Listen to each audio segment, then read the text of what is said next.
जिस पे हम ट्रैवल कर रहे थे ना, गजब लूट मच रखी है भाई। तो एक छोटे से पैच से 3 करोड़ रुपए का गड़बड़ हो रहा है। इशारे से बात कर सकते हो, इतनी इंग्लिश इन्हें आती नहीं है, तेलुगु अपने को आती नहीं है। नॉर्थ इंडिया में चेन है, बट आप ये समझ लो कि वो चेन जो है वो 70% उतना डिलीवर कर पाते हैं। ड्रोन शॉट से आपको दिखाते हैं तो आपको समझ में आएगा कि एकदम सूखा पेड़ है और पानी के बीच में है। सेगमेंट में एक तरह से मारामारी नहीं है, लेकिन ये हैदराबाद आउटर रिंग रोड देखो, 120 किलोमीटर पर आवर की स्पीड से आप चल सकते हो। खुबानी का मीठा क्या है, निज़ामी स्वीट्स है ये।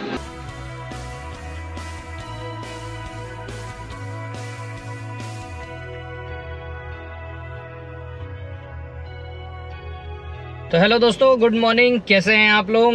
मैं तो एकदम बढ़िया। और कल का वीडियो थोड़ा सा लेट हो गया था अपलोड करते हुए, 3 बज गए थे। तो हम लोग आज सुबह टाइमली तो उठ गए, क्योंकि कल एडिट हुआ था, आज सुबह अपलोड में लगाया और फिर ब्रेकफास्ट किए और आके मैं फिर से सो गया। और जैन साहब हमारे सोने में एक्सपर्ट हैं ही, तो बोले सो जाते हैं। फिर मैंने दोबारा जगाया 12 बजे। अरे मैं कहा चलो अपने को हैदराबाद चलने का है बिडू। तो फिर अब हम लोग निकल गए हैं और रास्ते में देखेंगे कुछ अच्छे स्पॉट्स दिखेंगे तो आपको दिखाएंगे। बाकी ये NH 65 पे हम आ गए हैं। 4 घंटे 47 मिनट यहाँ पे दिखा रहा है। 270 किलोमीटर 5:30 बजे शाम को पहुँचेंगे। तो ये अभी गूगल बाबा का प्रेडिक्शन है और बाकी हम देखते हैं कि हमारी ड्राइविंग क्या करती है। और इसके अलावा यार आज एक आपको इम्पोर्टेंट हम मुद्दा बताएंगे यार, कि जो मैंने महसूस किया, NH 16 जिस पे हम ट्रैवल कर रहे थे ना, गजब लूट मच रखी है भाई। कटक के बाद से और यहाँ विजयवाड़ा तक एक्स्ट्रा पैसे लिए जा रहे हैं, ये मैं आपको बताऊंगा विथ प्रूफ। तो भाई विजयवाड़ा के इस ब्रिज पे लोग रुक जाते हैं, इसीलिए हर जगह बोर्ड लगा हुआ है कि भैया नो पार्किंग, 5000 रुपये फाइन। यहाँ पे डैम है तो बड़ा ही खूबसूरत व्यू हो जाता है जब यहाँ से पानी छोड़ा जाता है। और ये मंदिर है, आप देखो ऊपर देख रहे होगे आप, ओम लिखा हुआ है और ये मंदिर का नाम है रामा मंदिरम है। और यहाँ पे लोग आते हैं, ये ऊपर पूरा स्पॉट बना हुआ है। देखो यहाँ मंदिर इस टाइप के आपको दिखेंगे साउथ में ज़्यादातर। तो अब इस तरह के मंदिर जैसे रामेश्वरम में जो मंदिर है उस टाइप से, ये देखिए ये रास्ता, क्या मस्त भीड़ है भाई। ये यहाँ का प्रसिद्ध मंदिर है भाई। एक पूरे रास्ते में ना हैदराबाद जाते समय हमें कुछ ये दिख रहा था, ये पूछते हैं भाई क्या होता है। भैया ये क्या है? ये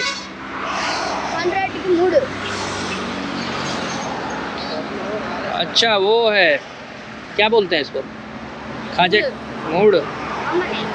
हाँ ये मीठा होता है, सोन पापड़ी टाइप का रहता है हिसाब किताब। भाई भाषा की इतनी दिक्कत होती है, कुछ तो बोलना है समझ नहीं आ रही है। ये कुछ स्पेशल देसी घी का लिखा हुआ है, मिठाई है ऐसी पैक्ड, यहीं से देख लो, गजक टाइप कुछ है, रोल टाइप की कुछ है। ये कुछ आम पापड़ टाइप का दिख रहा है। अब यहाँ भाषा में भी ऐसे लिखा हुआ है ना कि आप भाई ये है देखो, सब आप बात कर सकते हो, इशारे से बात कर सकते हो, इतनी इंग्लिश इन्हें आती नहीं है। और ये तमिल बोलते हैं आप लोग, तेलुगु बोल रहे हैं भाई, तेलुगु अपने को आती नहीं है। तो भाई इसको ट्राई करते हैं। ये काफ़ी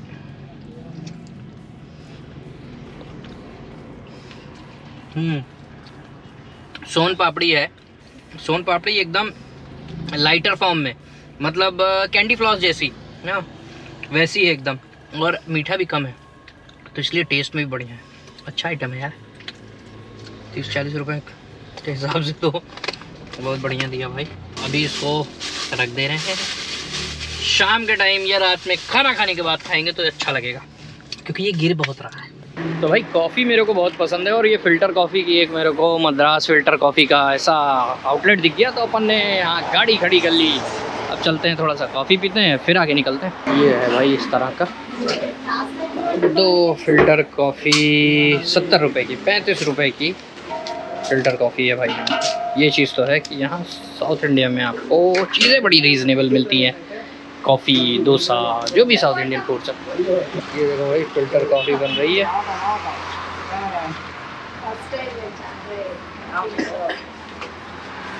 मस्त पिसी हुई शुगर कॉफ़ी। और अब ये तो भाई अपनी कॉफ़ी तैयार। सिरप थोड़ा सा और कॉफ़ी का डाल दिया, लेस शुगर वाला नहीं, थोड़ा शुगर। जैसा आप ज़्यादा शुगर वाला आती हो। चलो, देखने में भी इसका जो कलर होता है वो देखो आपको चाय टाइप का ही दिख रहा है, लेकिन बहुत और कड़क। हाँ, स्मूथ भी है, कड़क भी। मतलब अब जैसे हम लोग उधर कॉफ़ी पीते हैं तो थोड़ी सी अलग ही है। हाँ, ये अलग रहता है यार, टेस्ट अलग है भाई। जो टिपिकल साउथ इंडियन, उधर बहुत सारे नॉर्थ इंडिया में चेन है, बट आप ये समझ लो कि वो चेन जो है वो 70% उतना डिलीवर कर पाते हैं। 100% तो भाई यही मिलेगा। मद्रास फिल्टर का प्रीमियम क्वालिटी लिखा भी हुआ है। प्रमोशन नहीं कर रहे हैं हम किसी का, अच्छा है तो बोलने में क्या लगता है, लेकिन ये है कि कॉफ़ी यार, कॉफ़ी ने एकदम तरोताज़ा कर दिया, दिमाग खोल दिया, के सारे पुर्जे खोल दिए। बाकी जंग लगी हुई थी, सब ऑयलिंग कर दी। बाकी यार रोड वास्तव में बढ़िया है, पूरी 6 लेन। तो भाई अभी एक शानदार स्पॉट दिखा, हमने अपनी ग्लॉस्टर रोक दी है।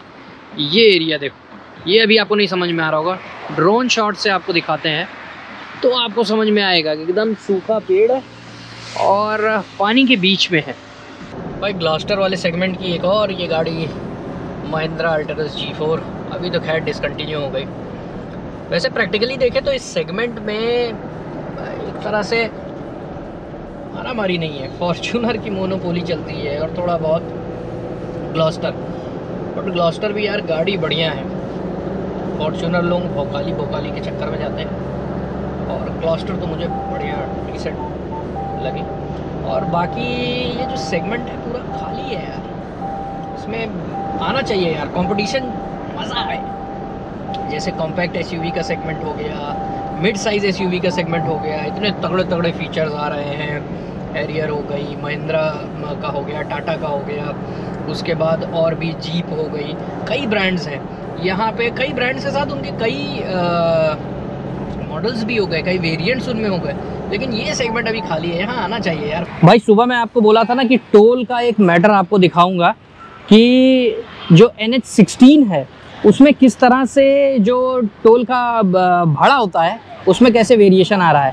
पहले ठीक है, लेकिन कटक के बाद से लेके विजयवाड़ा के बीच में आपको थोड़ा सा प्राइस ज़्यादा लगेगा। और मैंने एक चीज़ और महसूस की कि 60 किलोमीटर पे जो नियम होता है, जो गाइडलाइंस होती है, वो 60 किलोमीटर पे के बाद ही टोल आता है। अगर कहीं पहले आता है तो 2-4-5 किलोमीटर ही पहले आता है, वो भी तब जब लैंड एक्विजिशन और इस तरह का कोई टेक्निकल मसला वहाँ रहता है तो ही वो होता है। लेकिन यहाँ पे 2 टोल ऐसे मिले जो थोड़ा सा पहले है और उसके लिए ज़्यादा पैसे चार्ज किए गए। अभी तो हम NH65 पे हैं, मैं किलोमीटर टू किलोमीटर देख रहा हूँ, ये यहाँ तो बढ़िया है। ये आपका हैदराबाद और विजयवाड़ा एक्सप्रेसवे है, इसमें कोई दिक्कत नहीं है। लेकिन जो NH16 है जो कोलकाता से चेन्नई जाता है, और स्पेशली मैंने कटक के बाद से आपको वाइजैक के थोड़ा पहले से लेके विजयवाड़ा के बीच में, वहाँ एक्स्ट्रा अगर हम सर्च करते हैं तो ये देखो, जैसे मैं आपको अपने मैसेज में दिखाऊं, ये येस्टरडे का जो टोल है मंडापम पे 4515 रुपये था, उसके बाद से ये टोल कटते गए और येस्टरडे तक का ही मैं आपको दिखा रहा हूँ, काला पारू तक 3624 रुपये। ठीक है, अब ये चीज़ मैं यहाँ पे भी सर्च करता हूँ गूगल में कि मंडपम टोल प्लाज़ा और काला पारू पे, तो ये देखिए दिखा रहा है 750 रुपये। ठीक है, बिल्कुल सही है, 750 रुपये। अब जो डिफरेंस आ रहा है वो मैं आपको ये दिखाना चाह रहा हूँ। यहाँ पे आप ये देखिए कि यहाँ 4515 है और जो मेरा अमाउंट डिडक्ट हुआ है -3624, ये हुआ है लगभग 900 रुपये और 750 कटा चाहिए, 150 रुपये एक्स्ट्रा। तो जो बीच बीच में टोल लिया गया है वो ज़्यादा लिया गया है। और जो किलोमीटर्स थे वो कम है। यहाँ पे आप देखो 418 किलोमीटर है, ठीक है। 418 को मैं डिवाइड करता हूँ 60 किलोमीटर के हिसाब से, तो कितना होता है 6.9, चलो 7 मान लेते हैं। 7 इंटू अगर 100 रुपये का भी टोल पकड़ लें तो भी आप देखेंगे 700 रुपये होते हैं। गूगल 750 दिखा रहा है, मान लिया, लेकिन आपसे 900 रुपये चार्ज किया जा रहा है, 150 रुपये एक्स्ट्रा, क्योंकि 2 टोल ऐसे हैं जो आपको 40 से 50 किलोमीटर के बीच में ही है। तो भैया इस तरह से मनमानी होती है और इंसान ध्यान नहीं देता, लेकिन मैंने इस चीज़ को ध्यान दिया क्योंकि हम यही सारी चीज़ देख रहे हैं। रोड बहुत अच्छी है, हेड्स ऑफ गडकरी जी जो, और ministry of road and transport, NHAI भी बहुत अच्छा काम कर रही है। लेकिन ये जो चीज़ है, मैं इसीलिए रिक्वेस्ट करना चाहूँगा कि गडकरी जी ये सारी चीज़ टॉलरेट बिल्कुल नहीं करते हैं। तो आप ज़रा देखिएगा कि ये NH16 पे जो मैटर है कि क्यों इस तरह से लिया जा रहा है टोल, और बड़े शॉर्ट ड्यूरेशन में और इसी बीच में है। तो इसलिए ये मुझे एक पॉइंट लगा यार, मुझे लगा कि आप लोगों को बताएं कि टोल पे ऐसे मनमानी होती है और इंसान ध्यान नहीं देता जब लंबा ट्रैवल करता है ना। लेकिन आप टोटल देखेंगे, मैं कोलकाता में मेरे टोल में बैलेंस जो था वो 7000 था और अभी 3600 के 3500 हो गया, यानी 3500 रुपये लग गए केवल एक रोड पे। आप समझ रहे हो? वहीं मैं लेह लद्दाख मनाली सब दुनिया भर का हो आया तो 3-4 हज़ार रुपये लगे, क्योंकि वहाँ उतने टोल ही नहीं है। लेकिन यहाँ पे भाई ये एक्सप्रेसवे से ज़्यादा है, बल्कि एक्सप्रेसवे, यमुना एक्सप्रेसवे, ताज एक्सप्रेसवे पे आप चले जाओ ना तो एकदम एग्जैक्ट 60 किलोमीटर लगता है, एक फिक्स प्राइस है वो कटती है। लेकिन यहाँ पे भाई लूट समझो, अब टेक्निकल जो भी है आई डोंट नो, बट अब यहाँ चलते हैं। यही एक बात थी तो मुझे लगा आप लोगों को शेयर करनी चाहिए।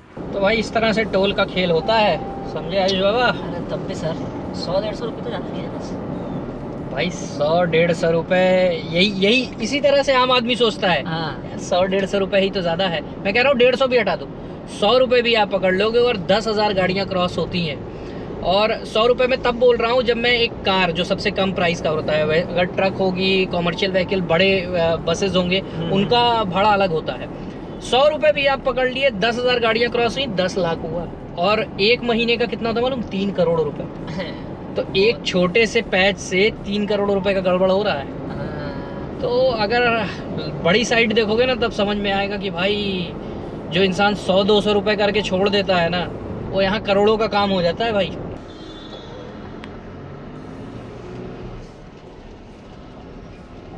अंदर जाने का है इसमें।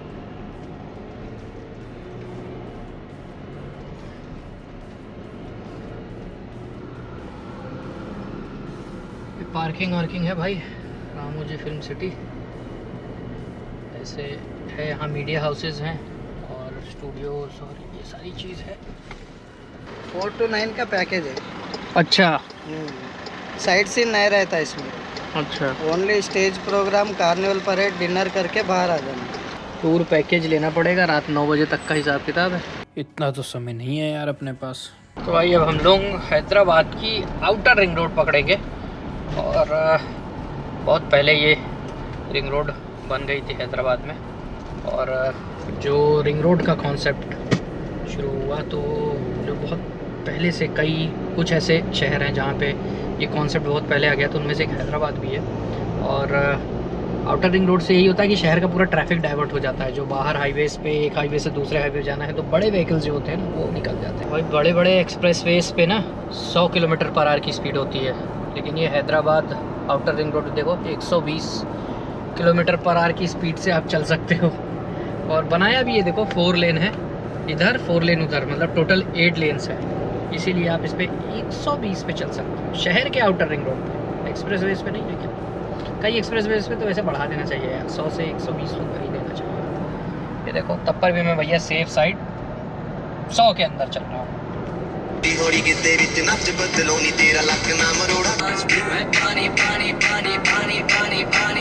ये देखो भाई हैदराबाद में इंटर कर गए हैं और होटल हम गच्चीबोली में लेंगे, तो वहाँ चल रहे हैं। तो भाई हैदराबाद पहुँच गए हैं, ये अपना होटल है, होटल कर लिया।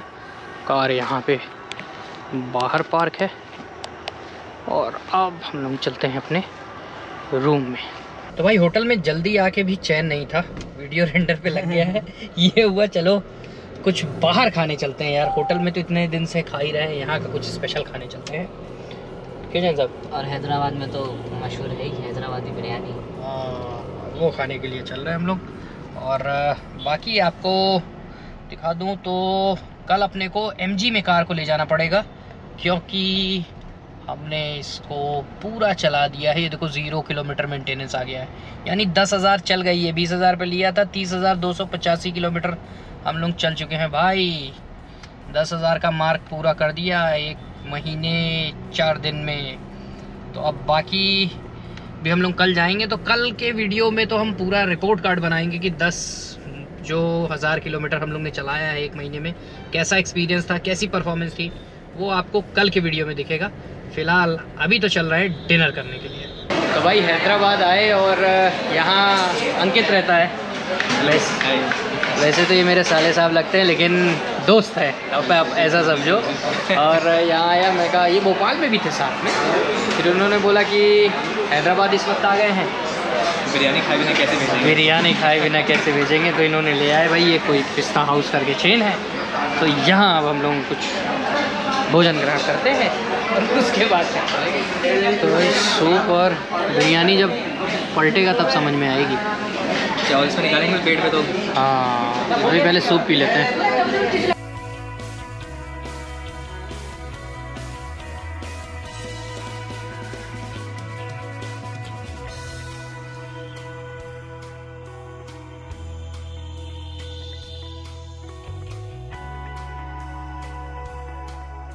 भाई अंकित ने ये एक क्या मंगाया है भाई? खुबानी का मीठा। खुबानी का मीठा क्या है?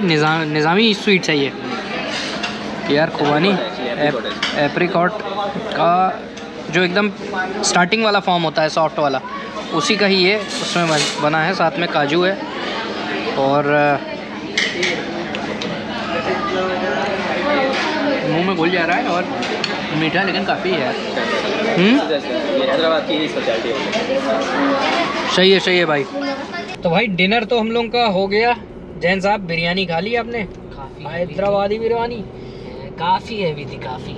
वैसे तो मेन तो नॉनवेज वाली ही होती है, लेकिन वेज में ही हम लोग काजू पनीर से ही काम चला लेते हैं। तो लेकिन टेस्ट बहुत बढ़िया था, बड़ी लाइट थी।